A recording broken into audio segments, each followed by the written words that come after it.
first drove into Diamond Path Place, I could see an attractive neighborhood, had a really nice established feel with some big shade trees. But once I did a more thorough, close inspection, as with most properties built in a similar time frame, I could see how the weather had been taking a toll on the siding and other materials.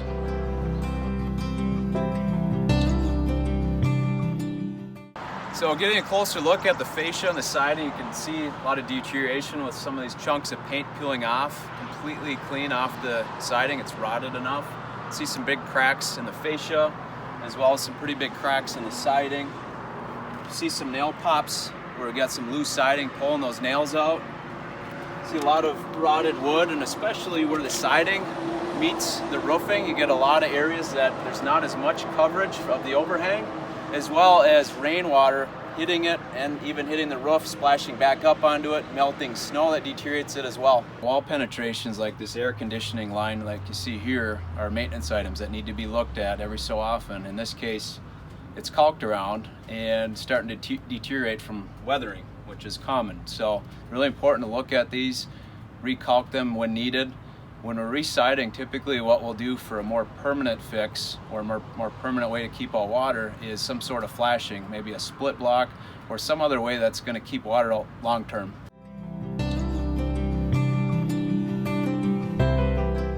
Paint and stain not only give a visual appearance to a home, but also it helps protect the siding product. For example, in this case it's cedar.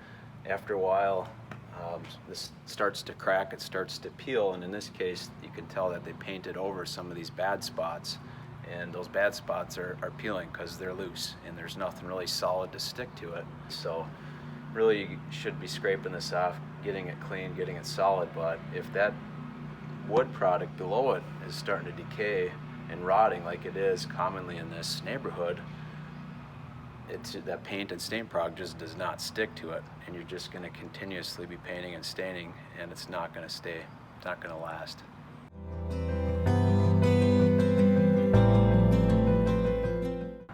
So one thing we're looking for on a deck, you're looking at the floorboards that are installed up to a sidewall. In this case, we've got the siding going all the way down to the floorboards, which rainwater will a lot of times splash up and deteriorate this quicker. Melting snow will help it deteriorate quicker. So ideally this gets installed up higher than maybe a flashing piece, or maybe like a PVC trim board will be down here that won't deteriorate.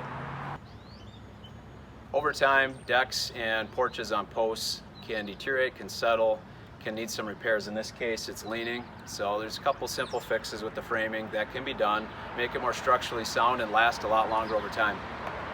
So what's going on here is there's a 4-season porch right here and there's a deck right here. When this was initially built, these posts were meant for the 4-season porch, but not for the deck.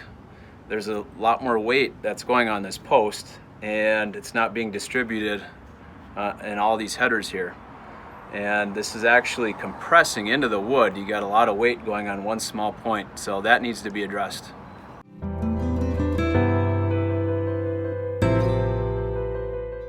So deteriorating concrete is another common issue to look for, keep an eye on, and make repairs where needed. In this case, on the stoop in this neighborhood, it's deteriorating pretty badly, where it needs to be looked at as far as a replacement or repair so it doesn't get any worse. Sometimes it could be the product itself, or it could be chemicals, maybe coming from fertilizers, or possibly even salts that people use in the wintertime.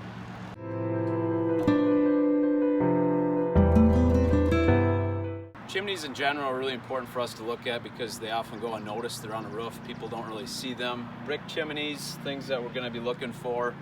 Good flashing, there's some flashing underneath here, and then this is counter flashing. It's got a riglet system ground into here. This looks like it was done really well, should last really long, shouldn't need a lot of maintenance, but should also look at it. Looking for grout, this grout looks pretty good. It's intact pretty well. There's some issues with some of the brick. This is deteriorating a little bit, some chunks have fallen off. We're also looking at the cap, making sure that looks good. It's not cracked, it's not starting to deteriorate. This one looks pretty good. So these wood chimneys can really take a beating because they're exposed more with no overhangs. They're really getting weathered quicker. You can see a lot of it happening down here.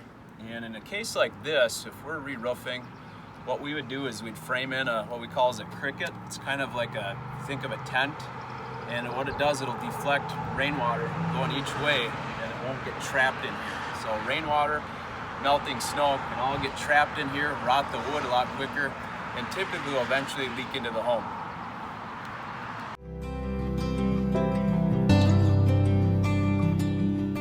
So a really important thing for us to look at that has to do with siding and roofing is kick-out flashing. When you have a roof coming down like this against a sidewall, a lot of times we've seen when we tear off siding, especially around a window or somewhere where water can enter into the home, we see where water has run off this roof along the siding, is tucked back into there and rotted a lot of material.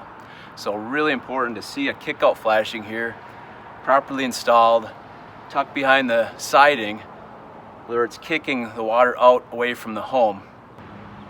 So gutter inspections are key to proper maintenance of a home and HOAs in general.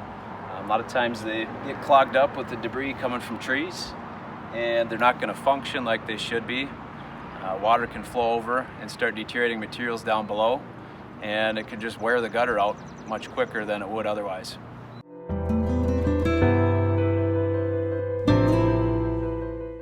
So these windows with the wood exterior really take a beating from sun, wind, rain, just exterior elements in general.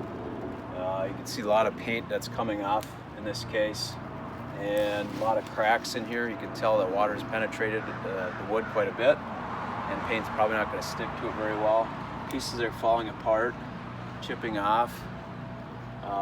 Seals are probably broken and opened up. A lot of areas like this should really be sealed off because water can easily get in there and then rot behind it. So something you can't see, you can't tell, and a lot of stuff that could be happening that you really don't know.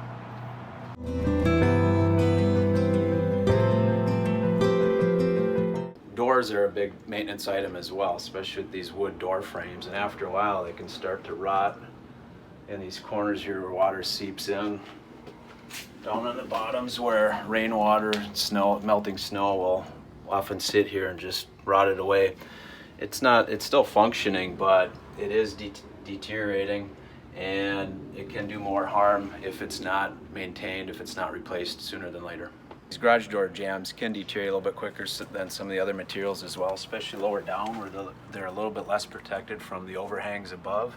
Then you get water that'll splash up from the rain, from the concrete, so kind of hitting it twice, melting snow, and people running into it can chip off some of the paint that helps protect it. So like in this case, a lot of these garage door jambs are deteriorated a little bit more in this neighborhood.